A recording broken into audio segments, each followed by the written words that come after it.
persons for chairing the session.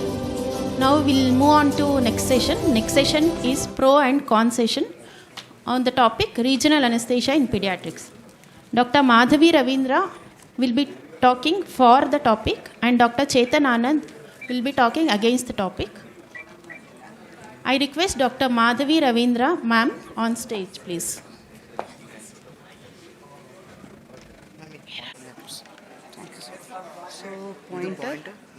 He is Professor, Department of Pediatric Anesthesia, Indira Gandhi Institute of Child Health, Bangalore. She has published studies in pediatric anesthesia in various index journals, both national and international. Her area of interest are anesthesia for pediatric endoscopic procedures and pediatric airway. She served as Secretary, IAPA Karnataka branch, and her other areas of interest are wildlife photography and music. Thank you, ma'am. Over to you, ma'am. Thank you. Good morning, everyone. At the outset, I'd like to thank the organizers for giving me this opportunity to stand in the college where I graduated from in 1991 batch. And this is one of those sari-clad girls in first year is me, one of them in 1991. So when a lawyer gets a client whom he knows very well is innocent, he's very happy because he can defend him very well and is almost very sure that he's going to win the case. And in my case, the client, the very innocent client is regional anesthesia and pediatrics, whom I hope to defend in the next 10 to 12 minutes.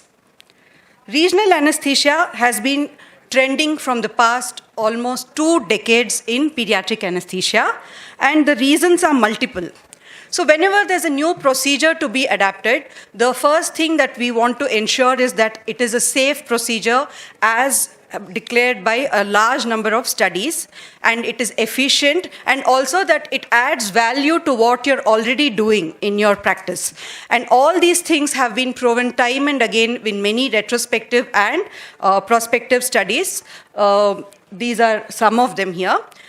And apart from these studies, the other things that make it attractive are the availability of pediatric size spinal and epidural needles, much safer local anesthetics, catheters, additives, and infusion pumps delivering very small volumes so that you can carry the analgesia into the post-operative period, and of course, the most major advance, that is ultrasound technology.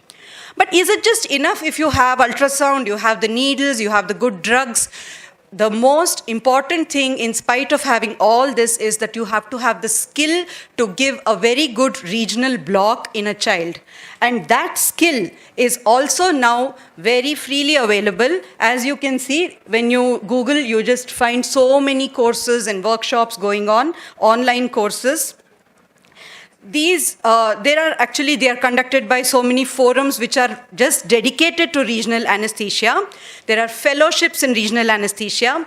These workshops can use cadavers, there's hands-on training, and now they even use these emerging technologies like simulation and the poster child of technology, that is artificial intelligence.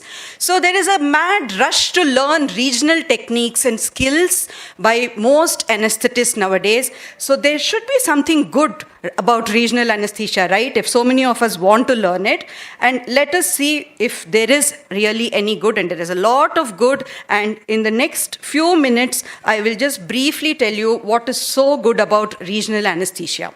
In our own institute, Indira Gandhi Institute of Child Health in Bangalore, we have always given a regional almost from the past 25 years wherever possible, whether it's a caudal or an epidural or a peripheral nerve block. Whenever it is possible, we have tried to add regional to the armamentarium. And there are a few statistics which I could get from 2016 to 23, and one of them I just picked up at random. So apart from all the caudal blocks and epidural spinal, etc., we have been doing a lot of peripheral nerve blocks and facial blocks because of the availability now of ultrasound.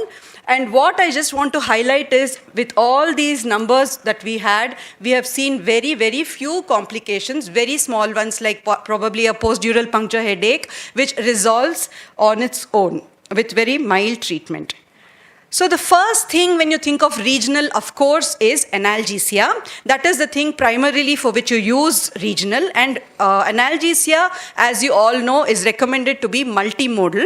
Multimodal quite simply means that you block the pain pathway right from the tissue level to the conduction fibers, to the modulation in the spinal cord, to the brain where it is perceived. It is recommended that you use drugs at every step of this pathway so that you come down on the dose of each drug and therefore reduce the side effect of every drug.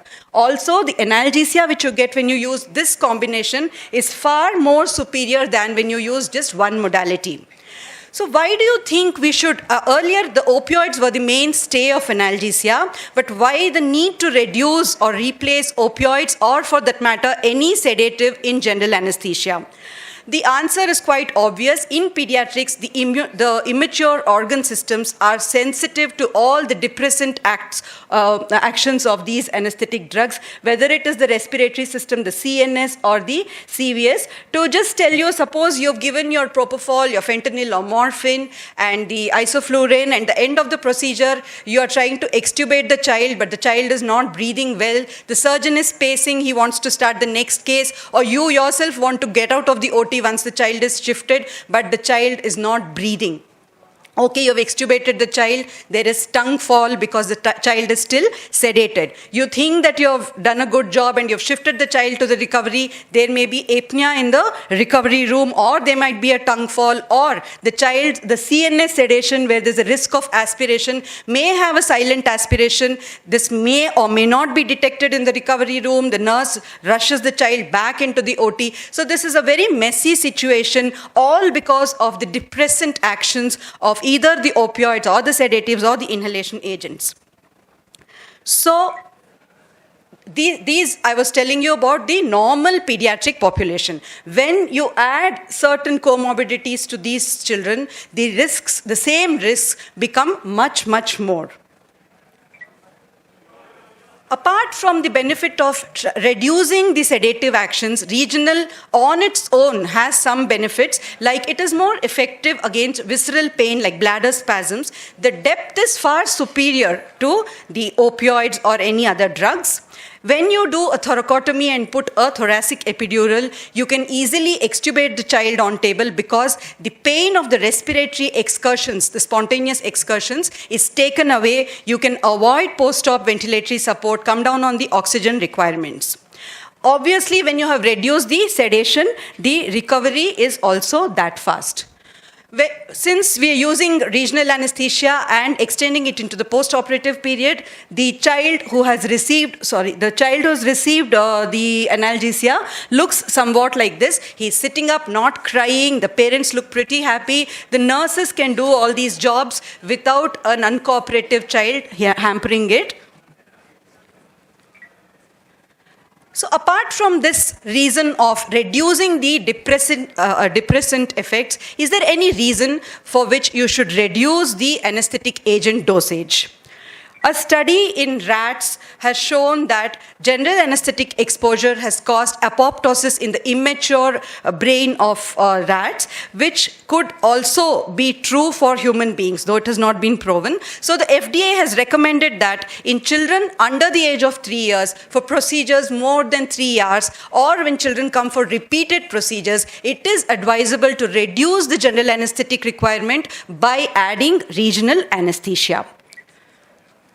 Of course, another advantage is when you come down on the MAC and give regional anesthesia, you do not actually require muscle relaxant in most of the cases. You can have a spontaneously breathing child, you could avoid intubation, you could do with a supraglottic device instead. So that is another advantage. So all these were situations where you have added regional to general anesthesia to bring down the general anesthetic requirements. But could you do regional just as a sole, anesthesia? In pediatrics, there is nothing like sole, you cannot give a spinal to a child and say, okay, keep quiet, the spinal will act very well, you will have no pain, that's it. You cannot do that because children will not allow you to do that. Whatever you do, they will want to be a bit sedated, whichever procedure you do, but the sedation is not that much as usual as what you give for other procedures. This is a point that proves it. It is a child who is probably 6 months old who was undergoing a cystogenitoscopy in our institute. You can see that the child is breathing spontaneously with nasal prongs, and we are monitoring the ETCO2, the heart rate, everything is quite stable. The child is sleeping happily. The procedure is going on, and at the end of this procedure, immediately we could shift the child to the recovery room because we were not worried about, again, extubation, tongue fall, laryngospasm, etc., which we usually spend time on at the end of procedures. So what we saw here was a child who is undergoing sole regional anesthesia needs very little doses of any sedative and easily sedated. The best part is they don't have severe hypotension or bradycardia as seen in adults because of the immature peripheral sympathetic system. It's a cheaper procedure and the in and out times are faster. Epidural has the same advantages, and the additional benefit of epidural is you can extend the area of surgery to upper abdominal procedures. You can also put a catheter and prolong the duration of anesthesia to more than the half an hour to 45 minutes, which you usually get in a pediatric spinal.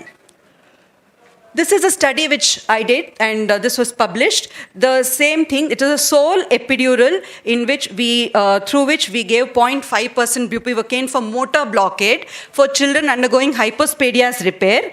The sedation was with dexmed and fentanyl. The children were all breathing spontaneously through oxygen mask. There were hardly any complications, and the children could be shifted immediately after the procedure.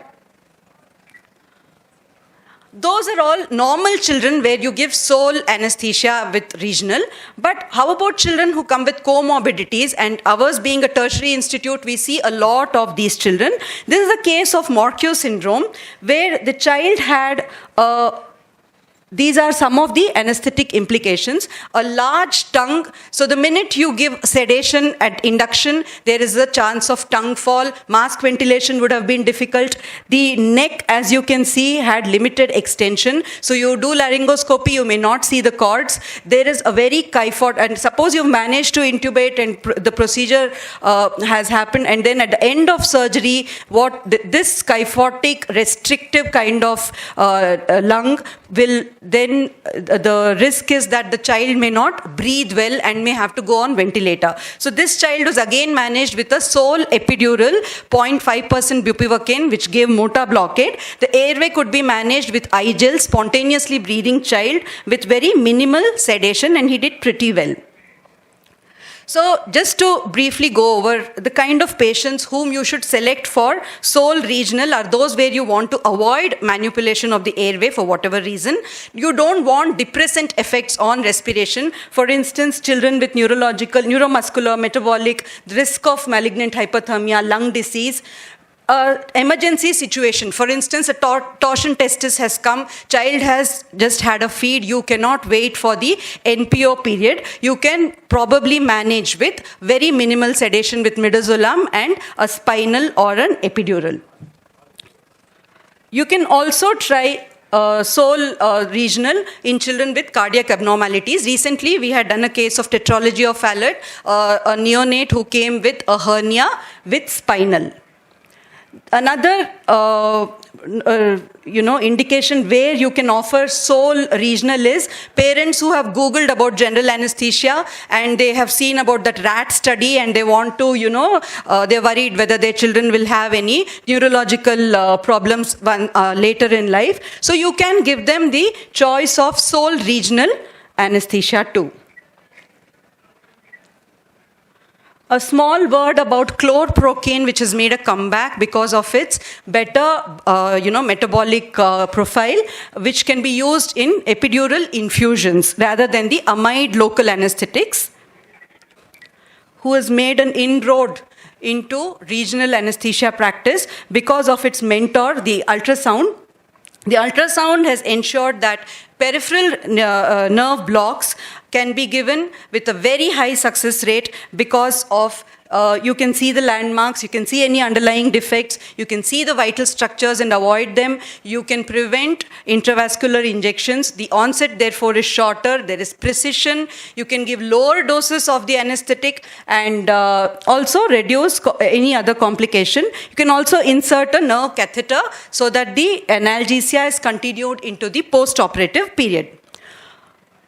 The next development is the facial plane blocks. In facial plane blocks, you basically deposit the drug between facial planes. You do not actually have to see the nerve when you do this block, because I'll just take another minute, because the ultrasound has shown us the relationship between the facial planes and the nerve endings which are splayed between the facial planes. You can deposit it anywhere and you get. Okay, I hope I can start this. Yeah, this is a serratus anterior block given for a thoracotomy. So you can just deposit the drug and it will spread and block the nerve endings somewhere along the line. So some of the other benefits of regional anesthesia are where you desire early extubation, like a child who has undergone a tracheoesophageal fistula repair or a gastroschisis repair, or where you want spontaneous ventilation in the post-operative period so that IPPV-induced barotrauma could be avoided, like a congenital diaphragmatic hernia. These are all particularly relevant where you're not too sure of the post-op care in the institute. So whenever something goes wrong in our lives, the usual culprit is stress. We say that, oh my God, it's because of the stress. So general anesthesia is no exception. The stress of surgery and anesthesia can cause a whole lot of problems like autonomic, hormonal, metabolic, immunological, inflammatory, neurobehavioral, etc. And these are supposed to seriously affect the outcome of the surgery, like the wound healing, etc. And the good news is that regional anesthesia obtains the stress response. This has been demonstrated by, again, a large number of studies which use markers like blood glucose levels or cortisol, etc., which have been shown to be reduced when you use regional anesthesia. Some other benefits are improved GI function. The peristalsis is much better than when you use opioid. Also, when there are situations like necrotizing enterocolitis and gastroschisis, the vasodilatory effects of regional improves the splanchnic perfusion, so again desirable in these situations. There's reduced post-operative nausea and vomiting. There's reduced blood loss.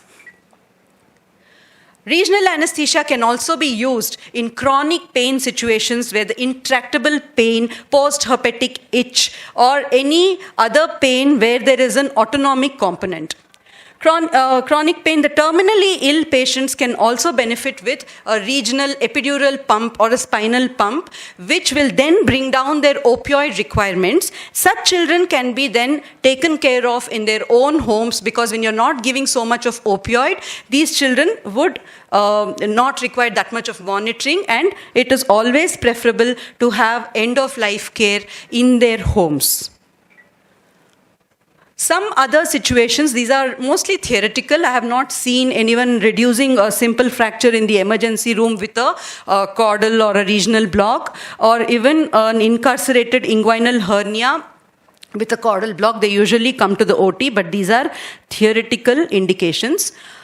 But these are, of course, situations which we might encounter, like an intra-arterial injection of thiopentone, an umbilical artery catheter misadventure, penile ischemia. For these things, you can give a regional so that there is autonomic blockade and hence vasodilatation, which can improve the ischemic limb. Painless placement of PICC lines. So when you want to put a PICC line either in the upper or lower limb, an axillary or femoral block will not only give you analgesia, the limb is immobilized, the veins are dilated, you can see it also very well, and the placement is much easier. So briefly, regional anesthesia can decrease your depressant effects of volatile anesthetics, sedative intravenous anesthetics, opioids, and also give excellent analgesia. So these regional can be used along with the general anesthesia or as an alternative as sole regional anesthesia. The best part is they can be prolonged into the intraoperative period, from the intraoperative period to the post-operative period with the use of a lot of additives like clonidine, dexmedetomidine, preservative-free ketamine, etc. Or you could just put a catheter and connect it to an infusion pump. The complication rates, as shown by many studies, are very few and they're not very serious. In our own institute, we have hardly seen any complications with regional blocks or neuraxial blocks. And the comorbidities of the children coming with comorbidities usually benefit because of regional anesthesia. So